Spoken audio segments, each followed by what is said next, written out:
First సెంచరీలో houses లో gather అయ్యారు కాబట్టి మేము హౌసెస్ లోనే గ్యాదర్ అవ్వాలి. ఫస్ట్ సెంచరీలో అంగీలు వేసుకుని తిరిగారు, మనం కూడా తిరుగుదామా? సో యూజువల్ గా నేను వినేటువంటి ఒక రెస్పాన్స్ ఏంటంటే, అబ్బాయి మీరేంటండి అట్లా చేస్తారు, ఇది బట్టలు వేసుకునే విధానం వేరు, సంఘం కూడుకునేటువంటి విధానం వేరు. సంఘం అనేటువంటిది మెయిన్ కదా, కానీ సంఘం కూడుకున్నప్పుడు వాళ్ళు ఎక్కడ కూడుకున్నారు? ఇంట్లో. మీరు దానికి బట్టలకి ఎట్లా కంపేర్ చేస్తారు సాయికృష్ణ గారు అంటారు. కానీ థింక్ అబౌట్ ఇట్. సంఘం ఎక్కడ కూడుకున్నది అనేటువంటిది లేఖనాలు ఎక్కడైనా సరే ఇక్కడే కూడుకోవాలనుందా? డిస్క్రిప్టివా ప్రిస్క్రిప్టివా లేఖనాల్లో చెప్పినప్పుడు కొన్ని చాలా విషయాలు లేఖనాల్లో డిస్క్రిప్టివ్ విషయాలు ఉన్నాయి, ప్రిస్క్రిప్టివ్ కాదు కొన్ని. అంటే ప్రిస్క్రైబ్ చేయటం అంటే లేఖనాలు మీరు కూడా ఇట్లానే చేయాలి కంపల్సరిగా అని చెప్పినటువంటి లేఖన భాగాలు ఉన్నాయి మనకి. కానీ ఇలా చేసేవాళ్ళం అని చెప్పేటువంటివి కూడా కొన్ని ఉన్నాయి. మీరు చేయాల్సినటువంటి అవసరం లేదని చెప్పేవి కూడా కొన్ని ఉన్నాయి. ఉదాహరణకి పౌలు తిమోతితో కొంచెం వైన్ పుచ్చుకో అంటాడు. అది డిస్క్రిప్టివా ప్రిస్క్రిప్టివా? పౌలు గారు ఈరోజు నేను వాక్యం చదువుకునేటప్పుడు తిమోతితో పౌలు గారు కొంచెం పుచ్చుకోమన్నారు కాబట్టి ఇమీడియట్ గా నేను బైబిల్ని చదవటం అయిపోగానే నోట్స్ రాసుకొని నీట్ గా దేవుడికి ఒబీడియన్స్ చూపించాలి కంపల్సరీగా అని శ్రీ వెంకటేశ్వర వైన్స్ దగ్గరికి అక్కడికి వెళ్ళి నించొని లైన్ లో, సార్ కొంచెం నేను ఆత్మీయంగా నేను కొంచెం పుచ్చుకోవాలి, కొంచెం నాకు ఇవ్వండి సార్ అని చెప్పేసి అన్నాను అనుకోండి. నా వెనకాలే చూసినప్పుడు మా ఇంట్లో పాస్టర్ గారు, మా చర్చ్ పాస్టర్ గారు కూడా నించొని అదే వాక్య భాగం నేను కూడా చదివానయ్యా అని చెప్పేసి అన్నారు అనుకోండి. What a comedy of errors it is. There are descriptive passages we have. ఒకటి మనం అర్థం చేసుకోవాల్సింది, దెర్ ఈస్ ఎ మ్యాస్ స్కేల్ పర్సిక్యూషన్ ఫస్ట్ సెంచరీలో.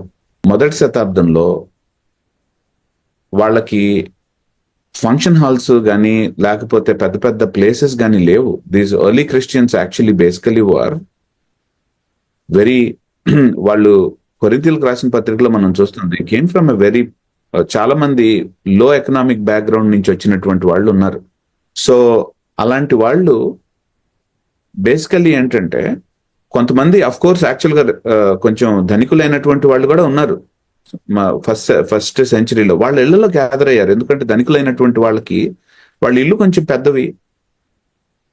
సో సంఘంగా అక్కడ కూడుకున్నారు వాళ్ళ ఇళ్లలో.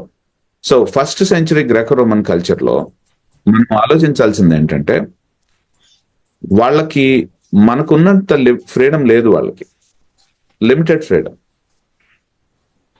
సో ఆ లిమిటెడ్ ఫ్రీడమ్ లో వాళ్ళు గ్యాదర్ అవుతున్నటువంటి ప్లేసెస్ ని దే హ్యావ్ యూజ్డ్. వాళ్ళకి ఎవరి దగ్గర అయితే పెద్ద ఇల్లు ఉందో, ఎవరి దగ్గర అయితే యాక్చువల్ గా కొంతమందిని పట్టగలిగినటువంటి ఇల్లు ఉందో, సో ఎవరి దగ్గర అయితే కొంచెం వాళ్ళకి భోజనం పెట్టగలిగినటువంటి స్తోమత ఉందో, అలాంటి పీపుల్ యాక్చువల్ గా వాళ్ళు ఇల్లు ఓపెన్ చేశారు, రండి మనం కలుద్దాం అన్నారు. ఇలా కొంతమంది మనలో హైదరాబాద్ లో కొంతమంది హౌస్ చర్చెస్ గా గ్యాదర్ అవుతామంటే praise be to God, go ahead and do that. కానీ ఇలానే గ్యాదర్ అవ్వాలి అనేటువంటిది కనుక మాట్లాడితే స్క్రిప్చర్ యాక్చువల్ గా పెట్టినటువంటి బౌండరీస్ ని దాటేస్తున్నావు. నువ్వు స్క్రిప్చర్ కంటే యాక్చువల్ గా పెద్దవాడు అయిపోతున్నావు, పెద్దదాన్ని అయిపోతున్నావు. దయచేసి ఆ రోల్ తీసుకోవద్దు. As we have freedom, let celebrate our freedom. మనకున్నటువంటి ఫ్రీడమ్ ని ఈ రోజు మనం బిల్డింగ్స్ లో గ్యాదర్ అవ్వగలుగుతున్నాము, మనం ప్రార్థన చేసుకోగలుగుతున్నాము. ఆ బిల్డింగ్స్ ని యాక్చువల్ గా కొంతమందికి భోజనాలు పెట్టడానికి సొసైటీలో అవుట్ కాస్ట్లకు మనం పిలిచి కొంచెం భోజనం పెట్టి ఆశ్రయం ఇవ్వగలుగుతున్నాం. Let's thank the Lord for all these things that we are able to do. మనం చేయగలుగుతున్నటువంటి వాటిలన్నిటికీ మనం ప్రభువుని స్తుతిద్దాం, చేద్దాం.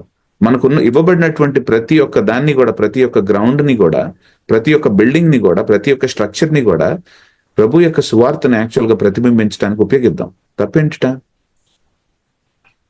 సో అలా కాదు మేము ఉపయోగించం, మా ఇళ్లనే ఉపయోగించుకుంటాం అన్నటువంటి వాళ్ళు ఎవరైతే ఉన్నారో ఉపయోగించండి. What's wrong in that? ప్రభు ఇచ్చిందే కదా మీకు ఇల్లు కూడా. Use that for the glory of God. కానీ ఎదురుగా మంచి పని చేస్తున్నటువంటి వాళ్ళు, బిల్డింగ్ ని ప్రభు సువార్త కోసం పనిచేస్తున్నటువంటి వాళ్ళు ఎవరైతే ఉన్నారో వాళ్ళు ప్రభుని మహింపరచడానికి ఉపయోగించినప్పుడు మీరు దయచేసి స్క్రిప్చర్ కాదు, స్క్రిప్చర్ కంటే మేము చాలా పెద్దవాళ్ళం అనేటువంటి రోల్ని తీసుకొని వాళ్ళని దయచేసి మీరు వాళ్ళు చేస్తున్నటువంటి మంచి పని ఆటంకపరచద్దు దయచేసి. You are really doing a bad thing there.